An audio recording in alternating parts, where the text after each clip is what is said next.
Hello everybody, MDpolo here at Range USA in Carmel, Indiana. And today we have the SIG Sauer Mk25, P226 Mk25. Now I've had many P226s before, but never the Mk25. And it's not new, I bought it used, but it looked like it had barely been shot, if shot at all. And today we've got MagTech, and it's 115 grain. Got a full mag, and let me tell you that last round, 15 rounds, that last round would not have gone in with one of these guys. So let's see how that goes. All right, full mag, we're 10 yards out. Let's start in my nemesis, which is the double action, and see how we do.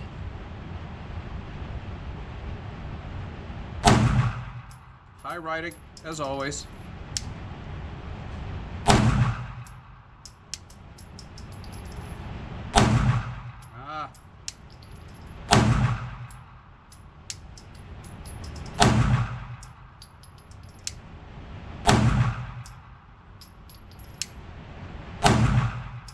What a soft shooting gun.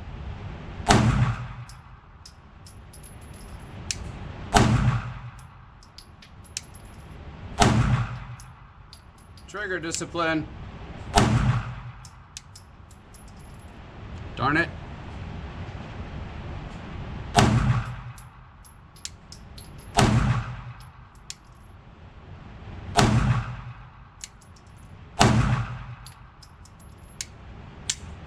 It always happens, I think that was a big flinch, but it always happens to me with the P226 line, and especially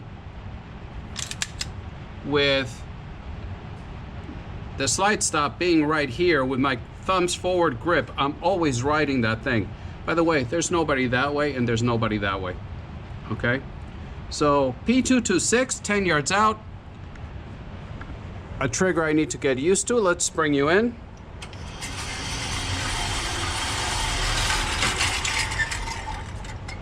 There it is.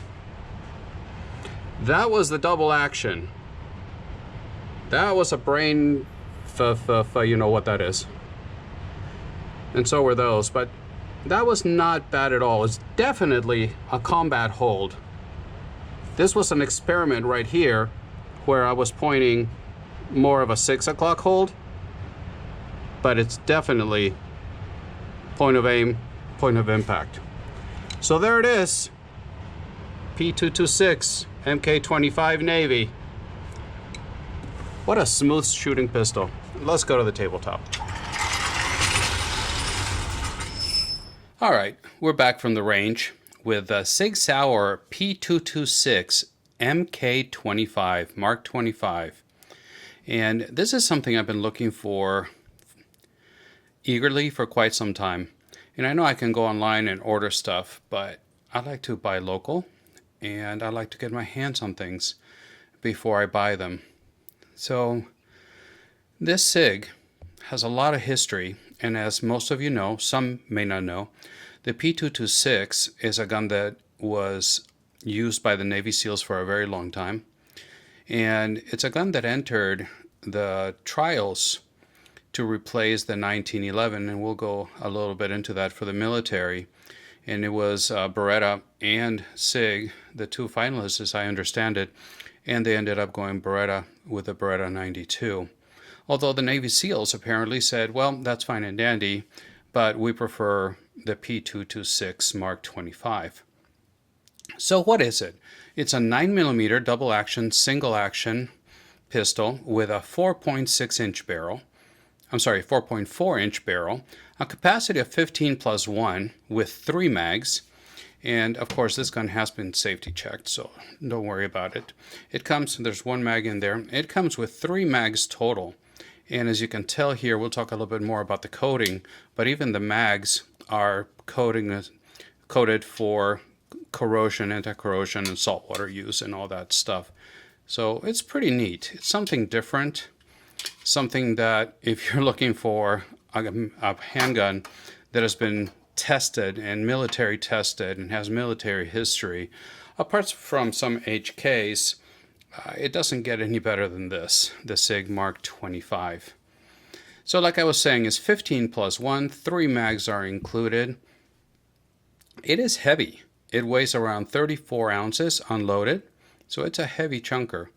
And as far as price-wise, and for YouTube, no, I don't sell firearms. I'm not trying to sell a firearm, just informing the viewers on the price that they can expect to pay for a handgun like this. Depending on your location, your price may vary, but across the board, I'm seeing them for about $1,100, $1,050. It all depends on your location and the condition of the gun. I found this one used at my local Range USA, and aside from a little bit of wear right here on the barrel hood, as you can see there, there's nothing. The gun is absolutely pristine. So the minute I saw it, I was like, wow, I couldn't believe my eyes, and it came home with me. So I'll let you see it a bit as I walk you around. So at the range, not only was it fun to finally get to shoot one of this. I've had many P226s before, but they do feel a little bit different than this one. This one was very pleasant to shoot, a very light recoil. As you saw in the target, not my best shooting, but it was my first time shooting this particular handgun, and I'm sure it'll get better over time. And you get the feeling of how over-engineered this gun really is. The quality is just a tank. They don't advertise like HK does about having cannon grade steel on their barrels and things like that, but I mean, you can just tell that it is tremendously over-engineered. So I was saying, according to SIG, this civilian version, or the version that was offered to civilians, it is identical. This Mk25 is identical to the handgun that was offered to the military. And up until recently, Navy SEALs, this was the weapon of choice for the Navy SEALs until they recently changed to Glock. Now, I'm not sure what type of Glock, what model, but I'm sure it's the 19. But from what I've read, the SEALs can choose pretty much whatever they want to, depending on the mission. So this all began in the 1980s, when SIG was amongst not only the competitors, but amongst the finalists for the U.S. Army XM9 bid to replace the 1911. Eventually, the contract went to Beretta. My understanding is that it's because of cost. It's not because that's really what they wanted, but I'm not an expert in that, I can tell you that right now, nor am I an expert in the history of all these guns. There are other channels that know a lot more about this than I do, and they do a much better job than I do in going through the history of the handguns. But it's interesting to me that the SEALs decided, hey, Army's choosing the Beretta, the military's choosing the Beretta, we want to go with a SIG. So all that part is really cool to me. Looking at it closer, the slide is, of course, stainless steel, and it's got the nitron coating. And where you can tell right away that you got the Mk25 is that you see right there, you got the anchor that is laser engraved right next to the 6 Sauer P226 roll mark. Another thing that is nice is that you've got the 3D barcode here, which is what the military uses for inventory. That's how they keep track of inventory control at the armories. So I thought that was pretty cool to have here, even on the civilian version of it. So like I said, stainless steel with a nitron coating. Another thing they did for the Mk25 is the extractor is beefier than a normal P226. It's a little bit chunkier of an extractor. And I'm sorry what's going on back here with the white balance and the such and the focus at the times. I'm using a backup camera. My regular camera, my nice camera, broke at the range, and I'm trying to get that replaced. So I'm using a backup camera right now.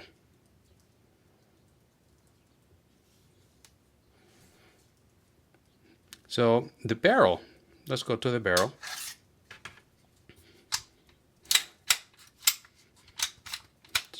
that. The barrel is carbon steel, and it's also coated with phosphate. So it's a phosphate coating that they put on a lot of the materials, a lot of the components, in the Mark 25. And that is because it's got extreme resistance to corrosion.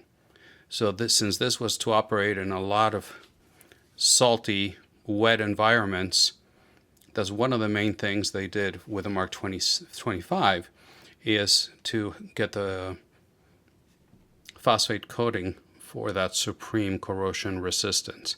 Another thing they did with the barrel, not only is 4.4 inches as I mentioned, but on the inside of the barrel, let's see, the focus will help us, maybe on this side.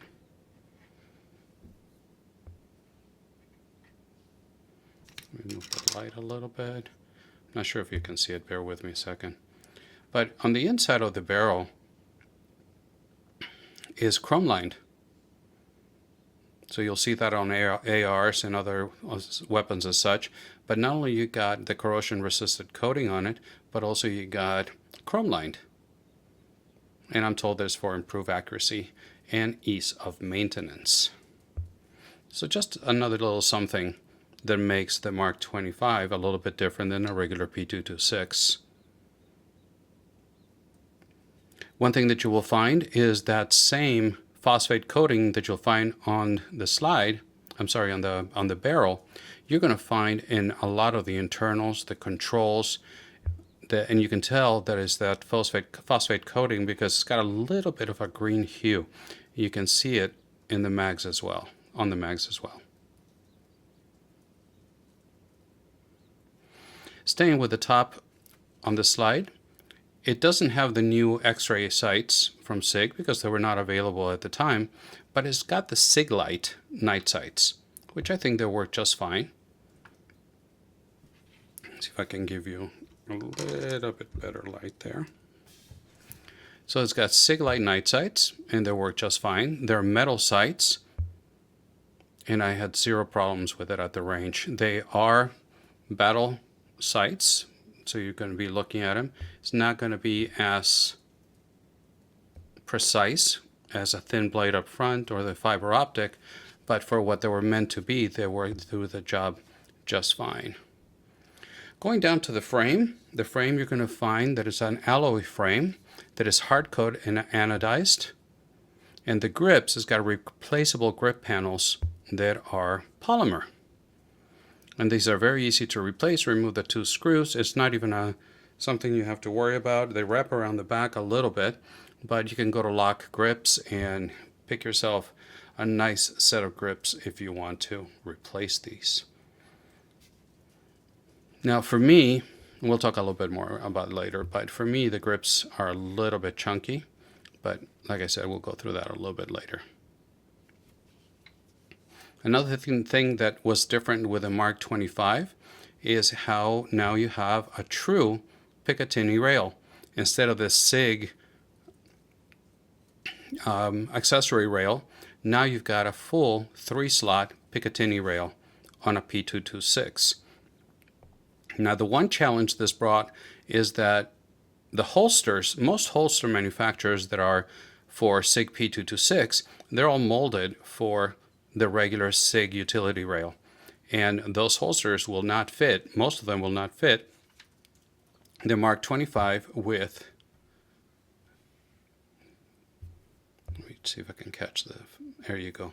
You see this, there's just a difference in shape between the 1913 rail and the SIG utility rail.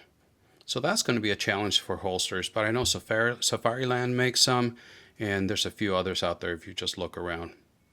But they're not going to be as plentiful as the regular P226 holsters. The controls on it are regular P226. However, as you can tell from here, they're not ambi controls. So the right hand side of the gun has got no controls whatsoever, and on the left side of the gun is where you manage all the controls here. Over here you've got your takedown lever, you've got your decocker, and you've got your slide stop, slide release, as well as the mag release.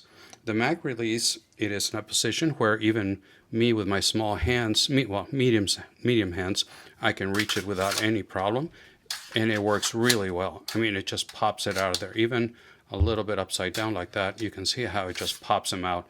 And these mags with phosphate coating are not the most sleek, easy to kick out, and it does it with no issues whatsoever. Releasing the slide, your decocker right here, you just pull it down, and that's how you would carry this gun if you carry one in the chamber, which is, you should always do, in my opinion. But so you're fully cocked, and now you're safe to carry the gun. And since we're here, let's talk a little bit about the trigger. And it's like I said, single action, double action, and in double action, it's going to be every bit of 10 pounds. I mean, it's a pull. Very smooth. It kind of stages right there, and then you pull a little bit more, and it goes. In your reset, it's not going to be something that you're going to write home about. It does not have the short reset trigger, although you can install it, but then you don't have all the phosphate coating inside, and you don't have an original Mk25. But here's where your reset is. Let the focus catch up. Here we go. So it's definitely doable. There's nothing wrong with it, and you're really not going to notice it at the range. But if you're comparing it with a SIG that has the short reset trigger, you're going to be a little bit disappointed. Now your second, you pull, so you got a little bit of creep there, and then you hit the wall again, push through the wall, and it goes.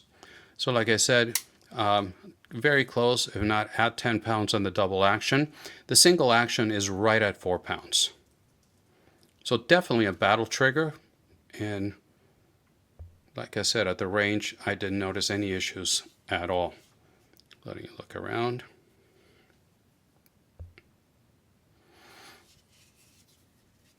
So to disassemble this, you just lock the slide back, flip the lever down, and again, YouTube, the disassembly is strictly for maintenance and for cleaning. Let go of the slide, and it pops right out without you having to pull the trigger or do anything else. Let you take a look at the inside of the Mark 25. And one thing that is wonderful is you look at the size of the rails. That's how long your rails are. That's what's in contact with the slide. So you don't have just two little lips here and here. You've got a full rail in contact with your slide. And it's amazing how much lighter it gets. This slide, I should have put it on the scale, but it weighs a ton. And that's what it looks like on the inside of the Mark 25. And this is a non-captured guide rod. There we go. So letting you take a look at it. And just the weight of the slide. And actually, if you indulge me for a second,